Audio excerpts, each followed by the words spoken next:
ამალოგე ფერები ნეტავ როგორ დახატე ფერები მოცეკვავები გაგვაყვება აი ესე მუსიკალურად დაიწყო ნოემბრის ეს მზიანი დილა. სანამ ზამთრის სუსხი ძალა საბოლოოდ მოიკრებს, ყვითელი ფოთლებით მოფენილ გზაზე ბავშვებთან ერთად სეირნობა განსაკუთრებით სასიამოვნოა. თეკლამ დილით რატომღაც გადაწყვიტა, რომ პრინცესაა, თავზე გადანახული გვირგვინი დაისკუპა და ხაზგასმით გრაციოზული მიხრა მოხრით ბაღისკენ დაიძრა.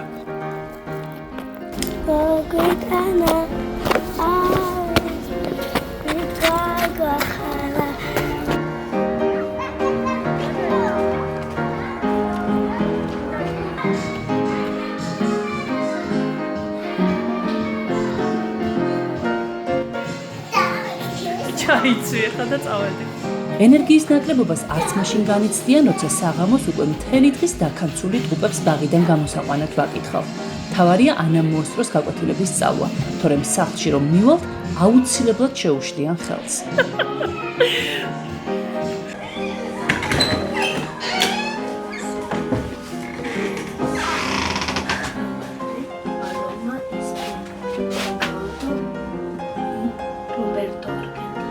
ანა არის მეოთხე კლასში, შესაბამისად არ არის საჭიროება იმის, რომ მეცადინეობის პროცესში მეც მასთან ერთად ვიყო.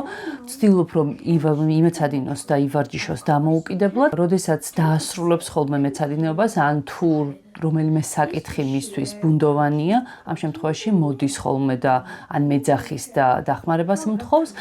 ან როდესაც მეცადინეობას დაასრულებს, თუ ეჭვმეპარება, რომ რომელიღაც საგანში რაღაც მიახუჩაბათა მოკლედ, მაგ შემთხვევაში ვიბარებ ხოლმე იმ საგანს. ვცდილობ ხოლმე, რომ იმ პროექტებში, რომელსაც მასწავლებლები გასაკეთებლად აძლევენ, მივიღო მინიმალური მონაწილეობა, რადგან ძალიან არ მიყვარს, როდესაც მშობლები აქტიურად არიან ამ ყველაფერში ჩართული და პრაქტიკულად მშობლის ნამუშევარს აფასებს მასწავლებელი.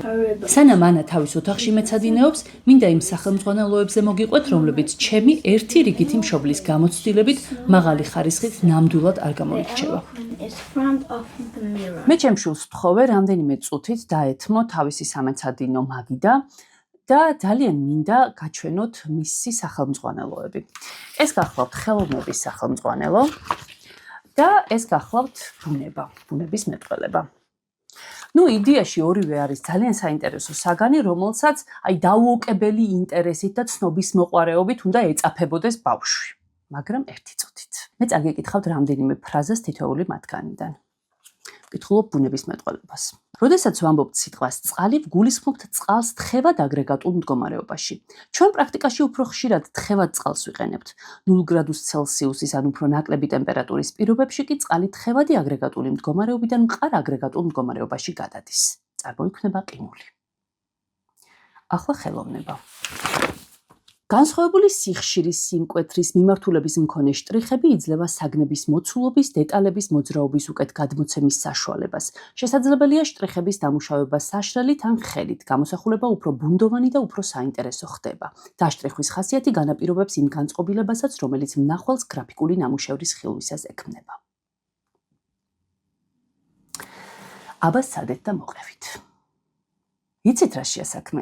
გაგების დონეზე დიდი იმედი მაქვს, რომ თქვენც ისევე როგორც მე, გავიგეთ ეს ყველაფერი და აღვიქვით. მაგრამ, თუ არ შეიძლებოდა ამ ტექსტების უფრო მარტივად, უფრო მკაფიოდ და უფრო საინტერესოდ დაწერა მეოთხე კლასელი მოსწავლისთვის.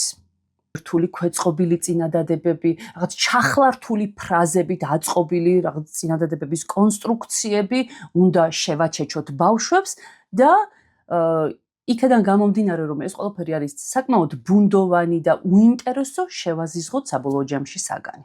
მე მართლა გულწრფელად ვწუხარ იმ მასწავლებლების გამო, რომლებსაც ამ წიგნებზე, ამ სახელმძღვანელოებზე დაყრდნობით უხდებათ გაკვეთილზე შესვლა და გაკვეთილის ჩატარება, რადგან მართლა ურთულესია აქედან ჯერ აზრი გამოიტანო, მერე ეს აზრი მარტივ ფრაზებად აქციო, საინტერესოდ წარმოაჩინო და მეოთხე კლასელ ბავშვებს მოუყვე და რაც თავარია ისინი დააინტერესო ამ საგნით. ძალიან რთულია. მინიმუმ იმ ენით ხომ უნდა იყოს დაწერილი, რომ ბავშვის ინტერესი გამოიწვიოს.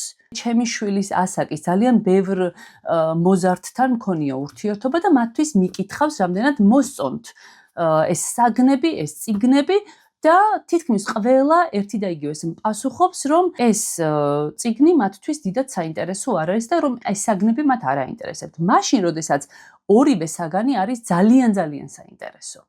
It's not what it says mirror. და კიდევ ერთი. განათლების სისტემის სრული უვარგისობა, ჩემი შვილის მაგალითზე უკვე გამოვცადე. პირველ კლასში ბავშვისგან, რომელიც იყო ძალიან მოტივირებული, ინტერესიანი, ცნობის მოყვარე, ორიენტირებული სიახლეებზე, შემეცნებაზე, მეოთხე კლასში მივიღე ბავშვი, რომელიც დიდად არ არის დაინტერესებული არც ერთი საგნით, რომელსაც იმ ცნობის მოყვარეობის, იმ ინტერესის, იმ მოტივაციის 20%-იც აღარ აქვს შერჩენილი, რაც მას ჰქონდა პირველ კლასში.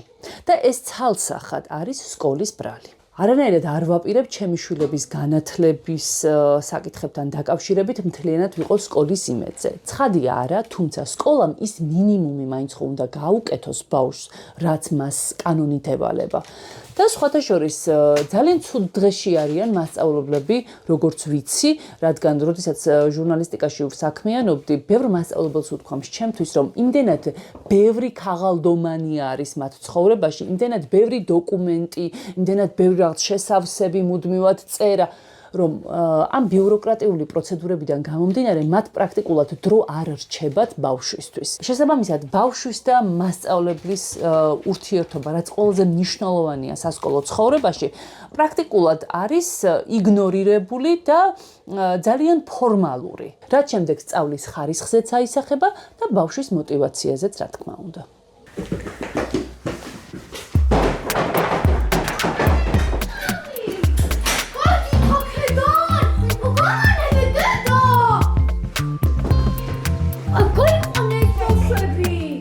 ნამდვილი აურზაური დღის ბოლოს ზუსტად მაშინ იწყება, როცა საქმეებით გადაღლილ დედას, ანუ მე, აღარაფრის თავი აღარ მაქვს.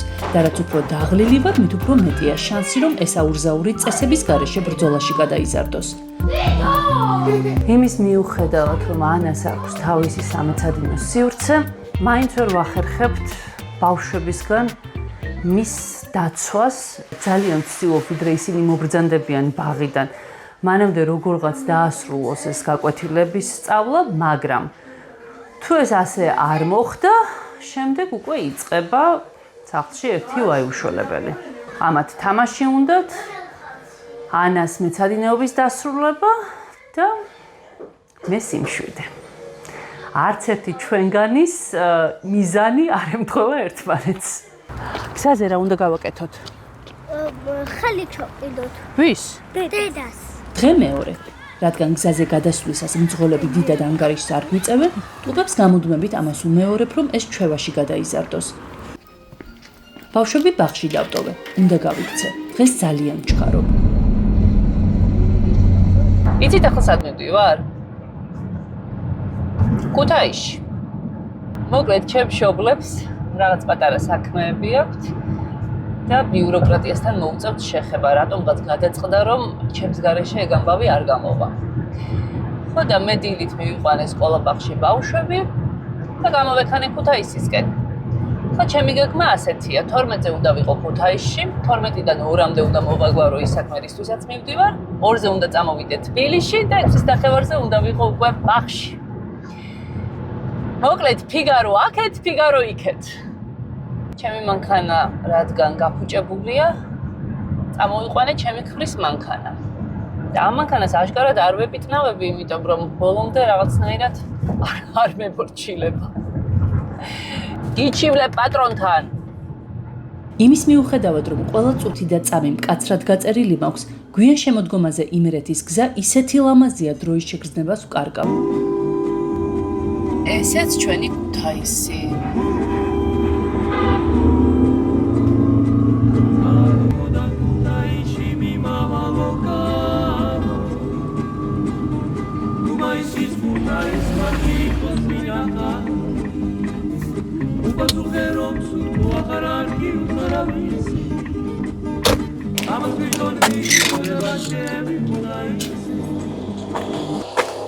ეს არის ჩემი ქმრის მშობლიური სახლი.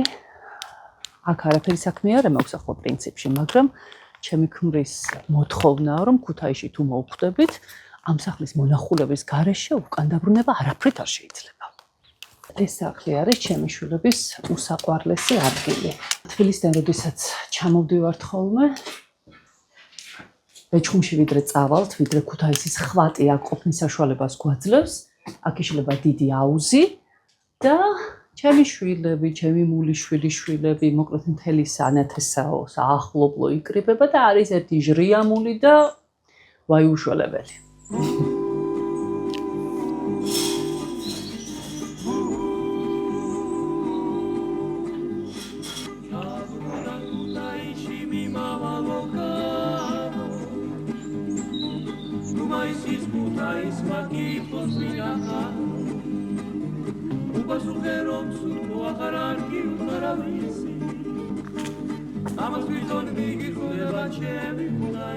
ჩემები უკვე მოვიდნენ, უნდა წავიდე. სამწუხაროდ მათ ვერ გაგაცნობთ, რადგან ამაზე კატეგორიული უარია. წავედი.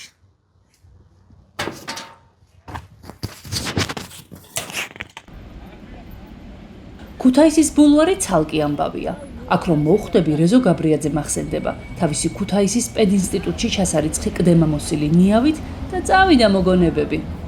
სკოლა ქუთაისში დავამთავრე და ამ ჯადოსნურ ქალაქთან ბევრი მოგონება მაკავშირებს. არც ეს რაღაცნაირად შეწყიპული, ხაზგასმით ზრდილობიანი და საოცარი იუმორის მქონე ქუთაისლებია სულ ერთი ჩემთვის. მოკლედ დროზე თუ არ ავლაგმე მოგონებები, დამრჩა ბავშვები ბაღში.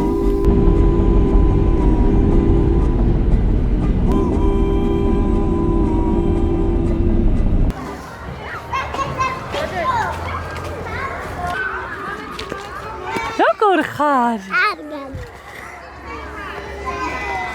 სანდრო ვაჩენ. მართლა? იცი დღეს სად ვიყავი? სად? ქუთაისში. მართლა? ხო. დავით სახლში.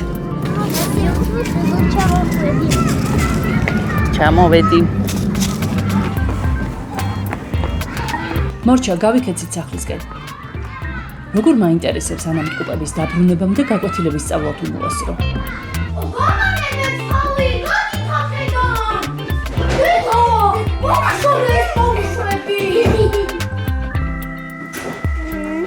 რატომ აიმუნობთ?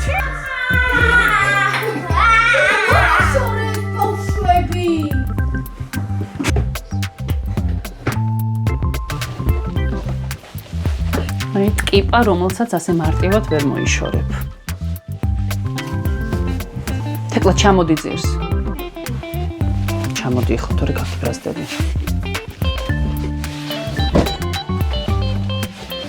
რატომ არასდროს არ იღლებიან? არა და მე ისეთ დღეში ვარ, განძრევის თავიც აღარ მაქვს. აი, ჩამოდი. სამწუხაროდ გამოსავალი არც კარის ჩაკეტვაა. ეს მდგომარეობა მაქვს ყოველ დღე, ყოველ საღამოს. და რაც მთავარია, შემდეგ ანას უმტყუნებს ნერვები, დაითრევს ამ ორს თმით და არის ერთი გამიშვი და გამაკავე სახლში. შემდეგ მე ჩავერევი მომრიგებელი მოსამართლის როლში, მაგრამ ძალიან დამღლელია და რაც მთავარია, ვხვდები რომ ანას აღშფოთება არის სამართლიანი და ძალიან ვცდილობ ავუხსნა ამათ, რომ ასე არ შეიძლება, მაგრამ ეს ჩემი ახსნა განმარტებები და ჩემი დანამუსება დაახლოებით 10 წუთის მანძილზე ინარჩუნებს სიმშვიდეს სახლში და შემდეგ ყველაფერი თავიდან იწყება. რა გინდა, რა საკეთებ? ადექი, წამოწავიდეთ. წამოდაანები ანას თავი და წამოდი ჩემი პატარა. წამოდი. ჩემი ჭკვიანი. თეკლამ თავი წაიქცია. არ მანიბებს თავს. აციგრი დავში ჯამალკა. აქ ცხენია? კაიდე, შინჭკვიანი. ეს იყო შენი ტირილი?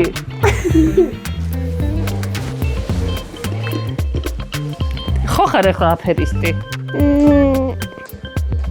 არა. ანა რო დაგესაჯა, იმიტომ ატეხე ციკვინი? კი. ამიტომ არ არის სანდო. შენი არც ერთი სიტყვა. გვეშველა. ანამ გაკვეთილების სწავლა დაასრულა.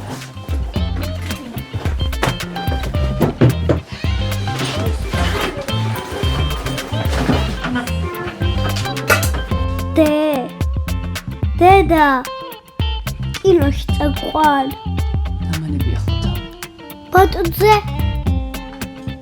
არა ვარ ღირსები აი რა გინდა ახლა ამაზე უპასუხო რა ჩვეულებრივი მაიმუნი ხარ